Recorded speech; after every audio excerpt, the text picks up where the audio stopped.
सागा दावा बौद्ध धर्मको महान पवित्र पर्व सागा दावा बौद्ध धर्मावलम्बीहरूको लागि अत्यन्तै महत्त्वपूर्ण, पवित्र र आध्यात्मिक पर्व हो।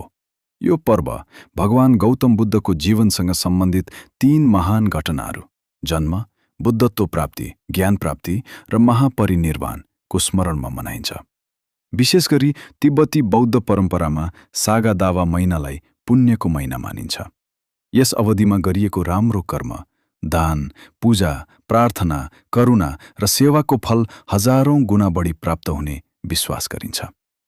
सागा शब्द तिब्बती पात्रोको चौथो महिनासँग सम्बन्धित छ भने दावाको अर्थ महिना हो।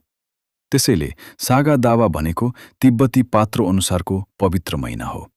यस महिनाको पूर्णिमाको दिनलाई विशेष रूपमा मनाइन्छ किनकि यही दिन भगवान बुद्धको जन्म, ज्ञान प्राप्ति र महापरिनिर्वाण भएको मानिन्छ।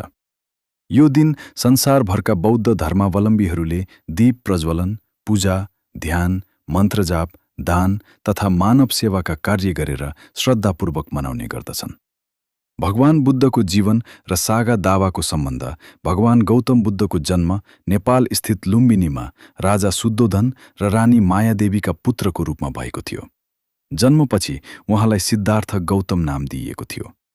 राजकुमार भएर पनि उहाँले संसारिक सुख सुविधाभन्दा मानव जीवनको दुःख, पीडा र सत्यको खोजीलाई प्राथमिकता दिनुभयो।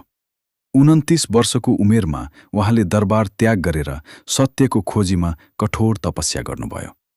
लामो साधना र ध्यानपछि बोधगयामा बोधि वृक्ष मुनि उहाँले ज्ञान प्राप्त गर्नुभयो र बुद्ध अर्थात् जागृत पुरुष बन्नुभयो। त्यसपछि उहाँले संसारलाई शान्ति, अहिंसा, प्रेम, करुणा र मध्यम मार्गको शिक्षा दिनुभयो। 80 वर्षको उमेरमा कुशीनगरमा उहाँ महापरिनिर्वाणमा प्रवेश गर्नुभयो। बुद्धको यही जन्म, ज्ञान र निर्वाणलाई सम्झने पवित्र अवसर नै सागा दावा हो। सागा दावाको आध्यात्मिक महत्त्व। सागा दावा केवल एउटा पर्व मात्र होइन, यो आत्मशुद्धि, करुणा र मानवताको मार्गमा अघि बढ्ने प्रेरणादायी समय हो। बौद्ध दर्शन अनुसार यस महिनामा गरिने प्रत्येक पुण्य कर्मको फल असंख्य गुणाले बढ्छ। त्यसैले मानिसहरू यस अवधिमा हिंसा त्याग्ने, जीवजन्तुको रक्षा गर्ने, दान गर्ने र सकारात्मक सोच विकास गर्ने प्रयास गर्छन्। यो पर्वले हामीलाई निम्न सन्देश दिन्छ। सबै प्राणीप्रति दया राख्नु, सत्य र अहिंसाको मार्गमा हिँड्नु, लोभ, क्रोध र मोहबाट टाढा रहनु, मानवताको सेवा गर्नु, शान्ति र सहिष्णुताको भावना विकास गर्नु। आजको अशान्त र तनावपूर्ण संसारमा बुद्धका यी शिक्षाहरू अझ बढी सान्दर्भिक देखिन्छन्। सागा दावामा गरिने धार्मिक कार्यहरू।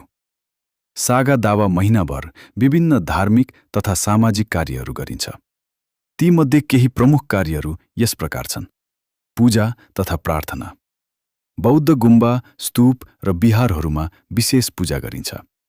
मानिसहरू बुद्धको प्रतिमा अघि दीप बालेर शान्तिको प्रार्थना गर्दछन्।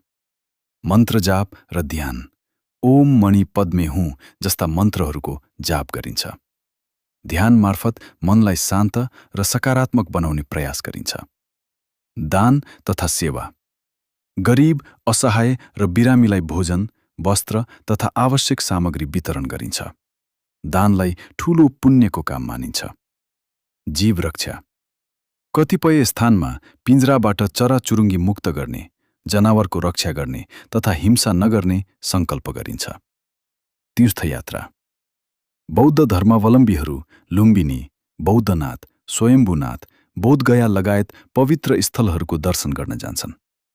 करुणा र मानवताको सन्देश। भगवान बुद्धले संसारलाई करुणा र प्रेमको मार्ग सिकाउनुभयो। उहाँले भन्नुभएको थियो कि घृणाले घृणा कहिल्यै अन्त्य हुँदैन, प्रेमले मात्र घृणालाई अन्त्य गर्न सक्छ। यही शिक्षा सागा दावाको मूल आत्मा हो।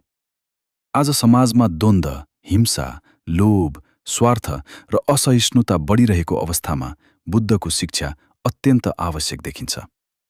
यदि मानिसहरूले बुद्धको करुणा, सहिष्णुता र सत्यको मार्ग अपनाउने हो भने समाज अझ शान्त, सभ्य र मानवीय बन्न सक्छ। नेपालमा सागा दावा। नेपाल बुद्ध जन्मिएको पवित्र भूमि भएकाले यहाँ सागा दावाको विशेष महत्त्व छ। काठमाडौँको बौद्धनाथ स्तूप, स्वयम्भूनाथ, नमो बुद्ध, लुम्बिनी लगायतका स्थानहरूमा ठूलो श्रद्धाका साथ यो पर्व मनाइन्छ। गुम्बाहरूमा प्रार्थना, बत्ती बाल्ने, धूप अर्पण गर्ने तथा धार्मिक प्रवचन सुन्ने परम्परा छ। धेरै मानिसहरूले सेतो वा परम्परागत पोसाक लगाएर